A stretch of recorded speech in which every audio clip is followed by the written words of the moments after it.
Dicen que el amor de una madre no conoce límites, que puede esperar toda una vida por un hijo, pero cuando ese hijo regresa sin estar vivo, el amor puede volverse algo más oscuro. Esto ocurrió en Tasquillo, Hidalgo, en un 10 de mayo que nadie pudo explicar. Josefina vivía sola, en una casa de paredes gruesas y techos bajos, en un rincón apartado de Tasquillo, Hidalgo. Desde que su hijo Fernando se fue en 2008 a probar suerte en Estados Unidos, su vida quedó marcada por la espera. Al principio, él llamaba cada mes. Luego, los silencios se hicieron más largos. La última llamada fue en 2014. Josefina aún recordaba cada palabra. Después de eso, silencio absoluto. Pasaron los años. Nadie le supo decir dónde estaba. Algunos rumores decían que había sido detenido cerca de Tucson. Otros que estaba en un rancho trabajando sin papeles. Josefina, en el fondo, temía lo peor, pero no tenía pruebas. Y entonces llegó otro 10 de mayo. Era una mañana fría. Josefina, como cada año, colocó flores en su altar. Preparó café de olla y puso la foto de Fernando en la mesa. Eran exactamente las 7:30 de la mañana cuando alguien tocó la puerta. 3 golpes lentos. Abrió y ahí estaba Fernando. Estaba más delgado, la piel reseca, con los ojos apagados. Usaba una camisa vieja que ella misma le había empacado años atrás. Su voz era casi un susurro. «Feliz Día de las Madres, mamá». Josefina sintió que el corazón se le detenía. Lo abrazó, pero su cuerpo estaba rígido, sin calor. Lo hizo pasar, temblando de emoción y desconcierto. Le preparó la comida. Él apenas comió. Dijo que había pasado cosas difíciles, pero no dio detalles.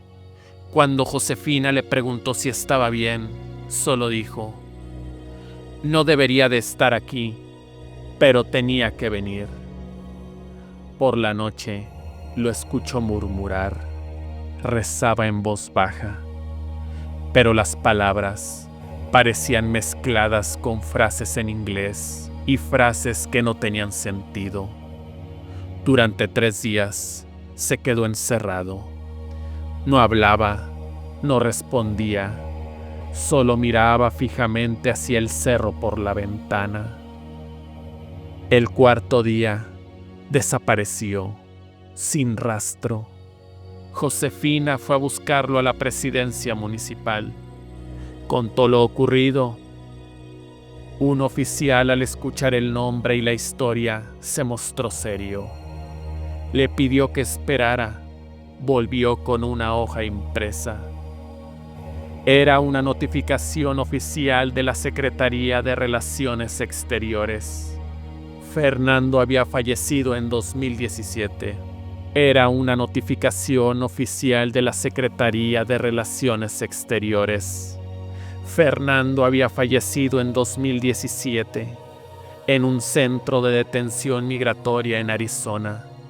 La causa: complicaciones graves por neumonía no tratada a tiempo. Había sido enterrado en una fosa común, sin familia que reclamara el cuerpo. Josefina sintió que el mundo se le desmoronaba. Regresó a casa sin decir una palabra. Pero desde entonces, cada 10 de mayo, exactamente a las 7:30 de la mañana, 3 golpes lentos suenan en su puerta.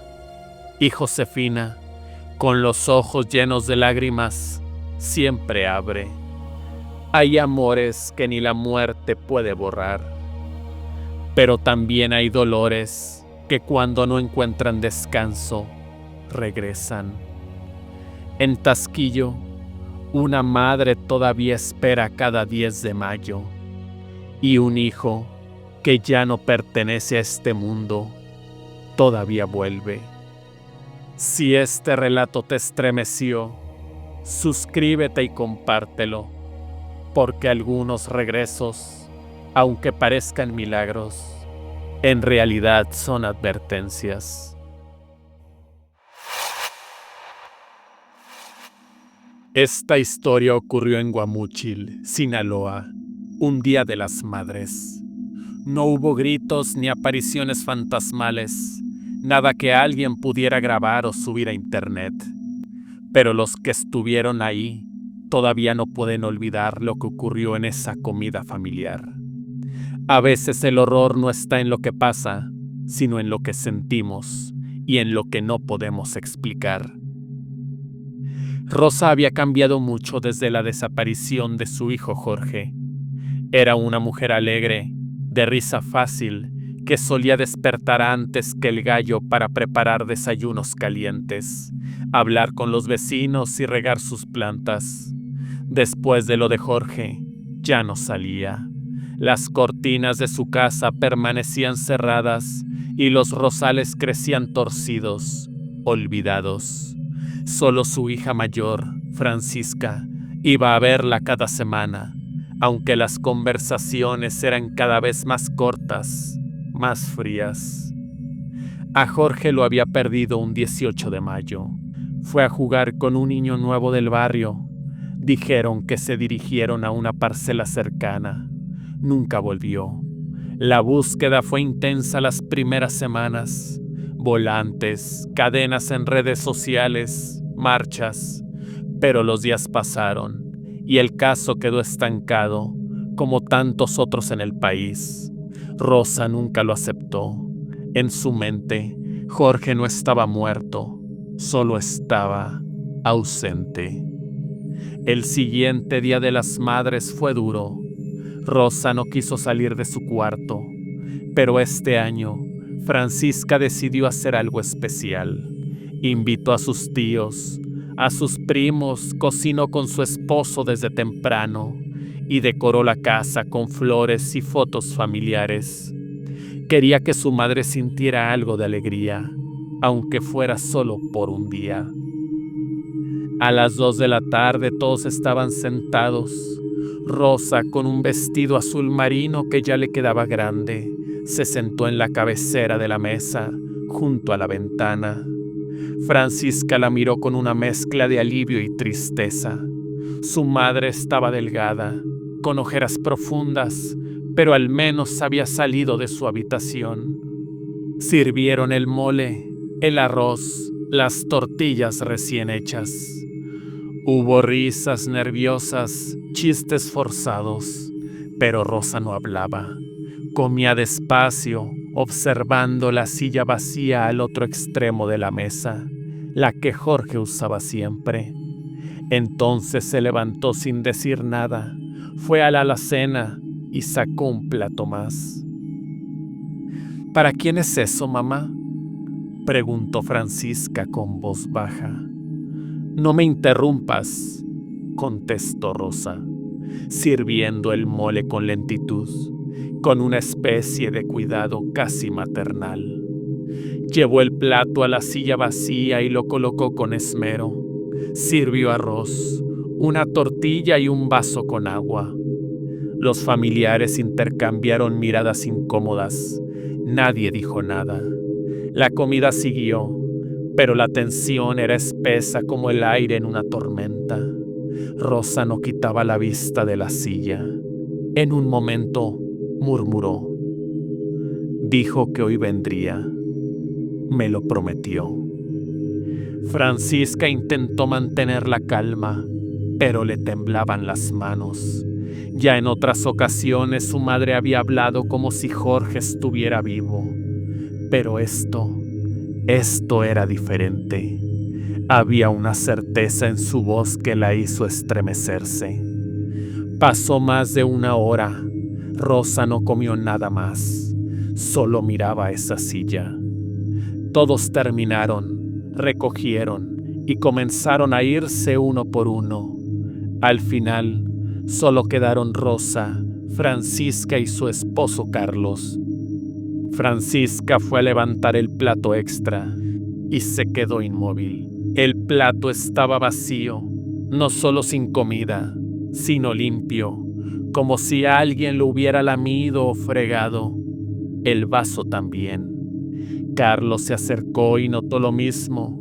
No había una sola mancha de mole ni de arroz. Era imposible. Nadie se había sentado ahí. Esa noche, Francisca no pudo dormir. Se levantó por agua y al pasar por la sala vio la ventana abierta. Rosa dormía en el sillón, abrazando la camiseta de Jorge. Pero en la tierra del jardín, justo debajo de la ventana, había huellas pequeñas, frescas, marcadas con barro. Francisca salió, encendió la luz del patio y las huellas se perdían en dirección a la banqueta, como si alguien, un niño, hubiera estado ahí. A la mañana siguiente, Rosa actuaba como si nada hubiera pasado. Desayunó con calma, cantó bajito mientras lavaba unos trastes y por primera vez en meses salió a regar los rosales. Francisca no le preguntó nada, pero antes de irse revisó de nuevo el jardín. Las huellas ya no estaban. Cada 10 de mayo, desde entonces, Rosa saca un plato extra, sirve comida y lo deja en la misma silla. Nunca vuelve a verlo vacío, pero tampoco lleno. Solo sirve, espera y sonríe un poco. Francisca no vuelve a preguntar, pero hay algo que nadie más sabe. Cada año, en esa fecha, cuando limpia la mesa, encuentra un pequeño detalle. Una piedrita pintada, una liga de colores, un carrito. Cosas que solo Jorge solía guardar en sus bolsillos. Dicen que el mayor peso que puede cargar una persona no es el de la muerte, sino el del abandono. Y hay fechas que hacen imposible esconderlo. Esta historia ocurrió en El Grullo, Jalisco, y se convirtió en un secreto a medias entre los vecinos, contado en voz baja cada 10 de mayo. Verónica vivió toda su vida en El Grullo, en una casa humilde que levantó con su esposo antes de quedar viuda muy joven. Sacó adelante a sus hijos, Daniel y María, sin pedirle nada a nadie. Los dos crecieron, se fueron a Guadalajara y con los años las llamadas se hicieron menos frecuentes. Cuando cumplió 73, su salud se quebró. La diabetes avanzó rápido, perdió fuerza, visión y con el tiempo la capacidad de salir sola. Aún así, nunca pidió ayuda, pero todos en el pueblo sabían que estaba empeorando. La última vez que alguien la vio bien fue en marzo. Después se encerró. No contestaba la puerta y el 5 de abril, un repartidor que fue a dejarle una despensa del DIF la encontró en el suelo, deshidratada, medio inconsciente. Los doctores dijeron que no había comido bien en días. Murió el 7 de abril en el hospital comunitario, sola. Daniel y María llegaron al velorio con prisas. El ataúd era sencillo, la misa rápida. Ninguno quiso quedarse en el pueblo más de una noche. Ya descansó, dijo Daniel. Siempre quiso estar sola, justificó María. Pero no todos olvidaron. Doña Gloria, vecina de toda la vida, sintió que algo no estaba bien. Desde esa semana, cada noche del 10 de mayo, algo extraño ocurría frente a la casa de Verónica. Flores en la puerta, veladoras encendidas que nadie reconocía como suyas, un aroma a pomada de alcanfor, el que Verónica usaba en vida, impregnando el corredor de entrada. Daniel volvió al pueblo un año después por un trámite de tierras. Se hospedó con una tía. Esa noche soñó con su madre, pero no fue un sueño cualquiera. La vio tal como estaba en el hospital, con los labios resecos, los ojos llorosos tratando de hablar. Y lo más extraño es que al despertar tenía una mordida en la palma. La tía lo confirmó. Dijo que eso le pasaba a quien no deja ir en paz a los muertos. Una semana después, Daniel sufrió un colapso nervioso. No podía dormir. Oía pasos. Oía su nombre en las paredes. La culpa, dijeron. La conciencia, afirmaron los vecinos. A los 6 meses, Daniel murió de un infarto a los 44 años. María no volvió nunca más al pueblo, pero una prima suya asegura que cada 10 de mayo alguien llama a su puerta y que cuando abre no hay nadie, solo un pañuelo bordado con la letra V, igual al que su madre siempre llevaba en la muñeca. La tumba de Verónica hoy está limpia, pero sin flores. Dicen que nadie ha vuelto a visitarla, pero cada 10 de mayo la gente del pueblo asegura que huele a alcanfor y se escucha un suspiro en la puerta. Porque hay ausencias que no se perdonan y hay madres que jamás se van del todo.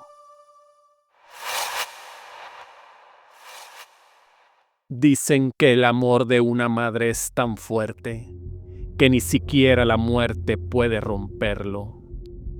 Pero ¿qué pasa cuando ese amor regresa desde el más allá? Hoy, en este Día de las Madres, te contaré una historia realista y perturbadora que ocurrió en Cuetzalán, Puebla. Una historia donde la presencia de una madre no se fue nunca y cada 10 de mayo se hace notar. Yo me llamo María. Tengo 41 años y nací en Cuetzalán del Progreso, Puebla. Un pueblo entre cerros, cafetales y neblina espesa que baja al amanecer, como si el cielo se arrastrara por las calles. Allí crecimos mis hermanos, Juan Carlos, Roberto y yo, bajo el cuidado de nuestra madre, doña Carmen. Mamá murió en 2016, un 2 de mayo, de un infarto. Tenía 63 años y aunque había envejecido pronto por tanto trabajo, aún se levantaba a las 5 a hacer café y prender el brasero. Nos crió sola. Nunca supimos nada del hombre que fue nuestro padre. Mamá era fuerte, rígida, a veces seca, pero nunca dejó que nos faltara nada. Lo que sí es cierto es que no era muy religiosa. Creía más en cosas del campo, en las señales del viento, en los sueños. La primera vez que algo raro pasó fue el año siguiente de su muerte, el 10 de mayo del 2017. Habíamos ido a dejarle flores al panteón y regresamos a la casa para encenderle una veladora. La casa estaba sola, nadie más vivía ahí. Juan Carlos había cerrado con llave el portón y yo puse las flores en el altar que aún conservábamos con su foto. Era una imagen antigua, de esas en blanco y negro donde mi mamá se veía seria. Mientras encendía la vela, sentí el olor a café recién hecho. Lo ignoré. Pensé que era idea mía, pero al girarme en la cocina, vi que la vieja cafetera de peltre estaba humeando.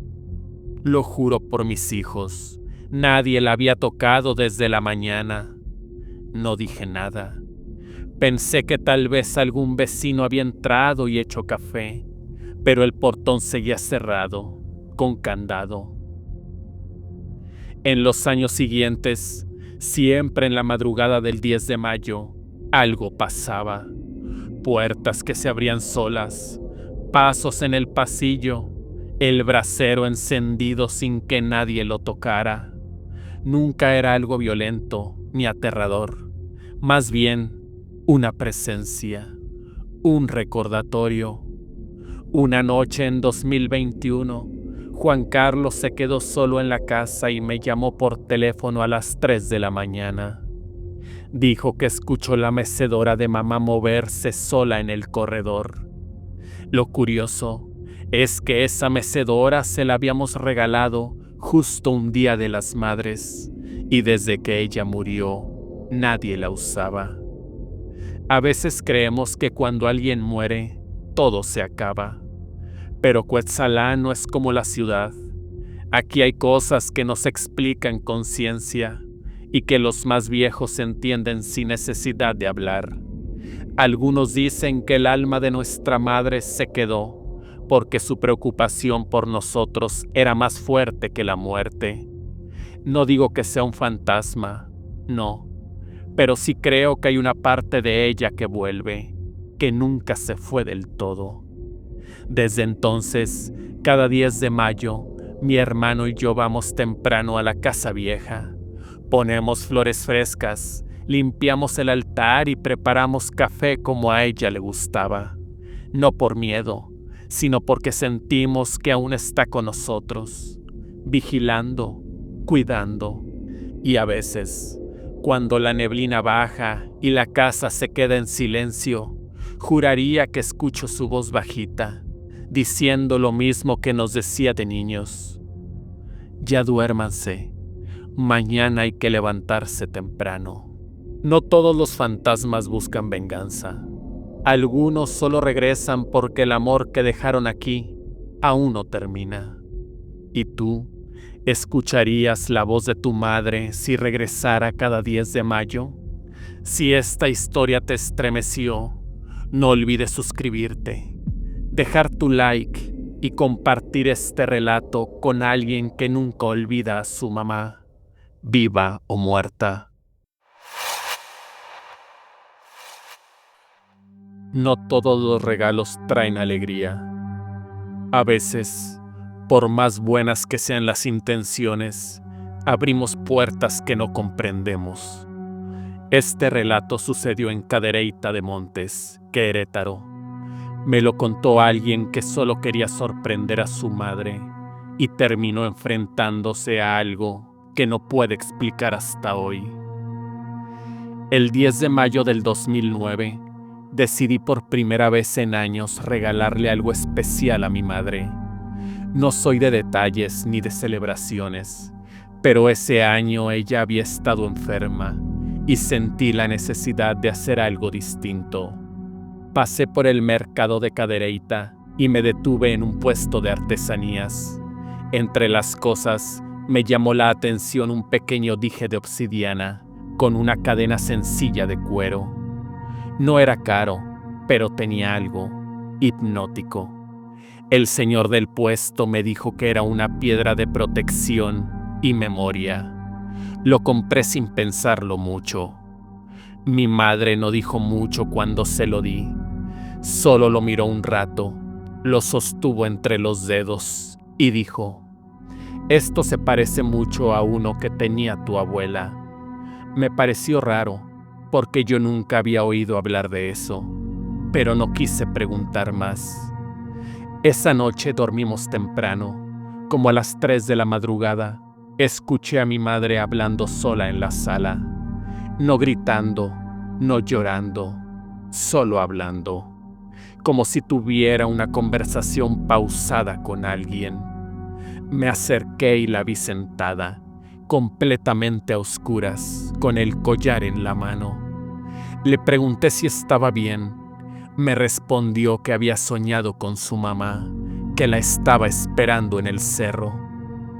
Pensé que era un sueño extraño o algo emocional por la fecha, pero al día siguiente mi madre se comportó distinta, no grosera, solo distante.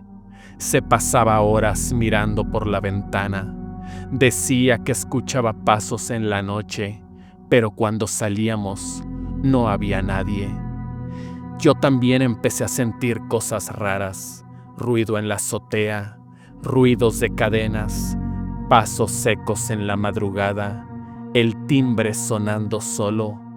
Pensé que eran nervios, sugestión, hasta que una noche escuché clarito como alguien decía mi nombre desde el patio. Cuando salí, no había nadie. El momento más extraño fue una madrugada en que encontré el collar colgado de la puerta de mi cuarto. Le pregunté a mi madre por qué lo había dejado ahí y me dijo con tono seco: «Ese collar no es para mí, es tuyo, siempre fue tuyo». No supe qué contestar. Pocos días después, ella tuvo un desmayo. La llevamos al hospital. No era nada grave, pero el médico dijo que debía descansar. Esa noche, ella me pidió algo que me dejó helado. «Si me pasa algo, no busques a nadie, solo quema ese collar». Falleció esa misma semana. El médico lo catalogó como insuficiencia respiratoria, pero su estado había sido estable hasta ese día. No hubo aviso, no hubo dolor, solo se apagó. Después del funeral, busqué el collar para hacer lo que me pidió. No estaba. No lo encontré por días, hasta que una noche, regresando del trabajo, lo vi. Estaba colgado de la rama de un mezquite frente a mi casa. No lo toqué. Lo envolví en un trapo, lo puse en una caja de metal y lo guardé en un cuarto al fondo que no uso. Desde entonces no he vuelto a escuchar nada extraño, pero cada 10 de mayo, en la madrugada, alguien toca una sola vez la puerta. Nunca hay nadie, y esa caja siempre la encuentro abierta. Dicen que la obsidiana guarda memorias y que hay objetos que llevan más que materia. Tal vez este no era un regalo, tal vez fue un canal. En Cadereyta, alguien aprendió que no todo lo artesanal es inofensivo y que en fechas donde el amor y la muerte se cruzan, hay cosas que no deberían regalarse jamás. ¿Te atreverías a aceptar un collar que no sabes de dónde viene? A veces, lo más pequeño puede ser lo más peligroso.